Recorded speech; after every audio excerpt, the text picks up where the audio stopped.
মুনি বিশ্বামিত্রের কথা সকলেই জানি, কিন্তু তিনি ব্রাহ্মণত্ব লাভ করার পূর্বে ছিলেন একজন দুর্দান্ত প্রতাপী ক্ষত্রিয় রাজা, যে কথা আমরা অনেকেই জানি না।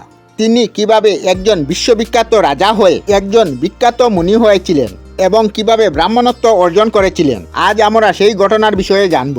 বিশ্বামিত্রের পিতার মৃত্যুর পর বিশ্বামিত্র বহুকাল পৃথিবীতে রাজত্ব করেন। এই রাজত্বকালে তিনি তার বিরাট সৈন্য নিয়ে পৃথিবী ভ্রমণে বেরিয়ে পড়েন। নানা দেশ বিদেশ ঘুরে তিনি পৌঁছান বৈশিষ্ট্য মুনির আশ্রমে। বৈশিষ্ট্য মুনি রাজাকে করজোড়ে সম্মান করে বললেন, আপনি সমস্ত পৃথিবী ঘুরে আমার মতো একজনের দরজায় পা রেখেছেন, তবে আপনাকে আপনার এবং আপনার সেনার সেবা করার সুযোগ দেন। বিশ্বামিত্র মুনির কথায় অনেক সন্তুষ্ট হলেন, কিন্তু তিনি মুনিকে বারবার বললেন, আমি অন্য সময় এসে আপনার আশ্রমে থাকব, কিন্তু আজ আমাদের যাবার অনুমতি দিন। শেষে মুনি যখন একেবারে তাদের ছেড়ে দিতে নারাজ হন, তখন রাজা সেখানে কয়েকদিন কাটিয়ে যাওয়ার সিদ্ধান্ত করেন। রাজাকে থেকে যাওয়ার কথা বললেও রাজা এবং তার এতজন সৈন্যের খাদ্যের কথা মুনির মাথায় আসেনি। তাই খাদ্য দেবার সময় তিনি পড়লেন গোলমালে, কারণ তার আশ্রমে ফলমূল ছাড়া আর কিছু ছিল না, আর রাজাকে শুধু ফলমূল খেতে দেওয়া যায় না। তারপর অনেক ভেবে শেষমেশ গেলেন তার সবলা নামের যে কামধেনু গাভী ছিল তার কাছে। তাকে গিয়ে বললেন, মা সবলা, আমি রাজা বিশ্বামিত্র এবং তার সৈন্যদের খাবার নিমন্ত্রণ করেছি, তুমি তাদের উপযুক্ত খাবার আয়োজন করে আমার সম্মান রক্ষা করো মা। সবলা তাদের খাদ্য সামগ্রী এমন আয়োজন করলো যে তা দেখে রাজা এবং সৈন্যদল মুগ্ধ, সবাই ভীষণ খুশি।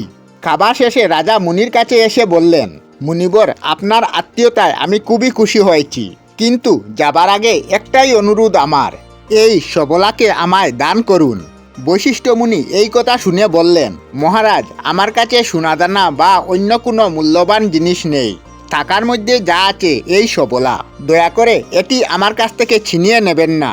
বিশ্বামিত্র তবুও নাচুরবান্দা ছিলেন। তিনি বললেন, সবলা সৃষ্টি খাদ্যের মতো, আর খাদ্য আমি কোনোদিন খাইনি, আর সবলাকে না পেলে কোনোদিনও খেতে পাবো না, তাই অনুগ্রহ করে একে আমায় দান করুন। কিন্তু তবুও বৈশিষ্ট্য বিশ্বামিত্রকে এই সবলা নামক কামধেনু গাভী দিতে না চাইলে বিশ্বামিত্র প্রচণ্ড রেগে যান।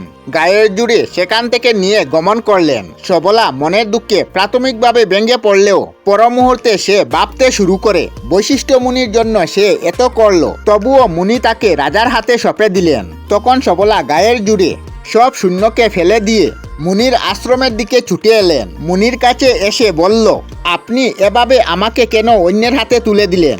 আপনি যেভাবে হোক আমাকে আটকান। মুনি বললেন, মা, আমি একজন সামান্য ব্রাহ্মণ, শূন্যদলের সামনে আমার কি ক্ষমতা আছে? তখন সবলা বলল, তাহলে আমাকে অনুমতি দিন, আমি শূন্য সৃষ্টি করে তাদের আটকাবো।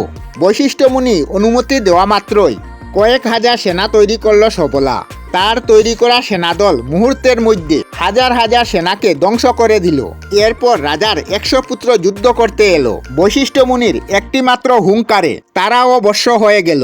তখন অপমান ও লজ্জায় বিশ্বামিত্র তার অবশিষ্ট একটি পুত্রকে ডেকে বললেন, বাবা, এই মন নিয়ে আমার পক্ষে রাজ্যে গিয়ে রাজ্য চালানো অসম্ভব, তুমি ফিরে গিয়ে নিজের মতো করে রাজ্য চালাও, আমি বনে গিয়ে মহাদেবের উদ্দেশ্যে জীবন কাটাবো। পুত্রের শত চেষ্টা সত্ত্বেও যখন বিশ্বামিত্র ফিরলেন না, তখন সে একাই রাজ্য ফিরে গেল।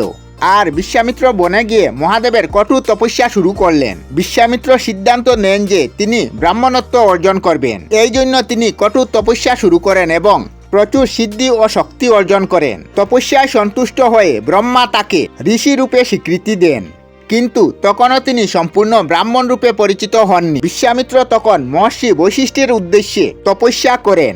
বৈশিষ্ট্যে দেওয়া জ্ঞানের দ্বারা তিনি ধীরে ধীরে ব্রাহ্মণত্ব শিখেন এবং তার কঠোর তপস্যার ফলে তিনি ব্রাহ্মণত্ব অর্জন করেন। ব্রহ্মা তাকে ব্রহ্মত্বের স্বীকৃতি দেন এবং এখান থেকে তিনি ব্রহ্ম ঋষি রূপে পরিচিত হন এবং এটি ভারতীয়দের জন্য একটি গুরুত্বপূর্ণ ঘটনা হিসাবে বিবেচিত হয়।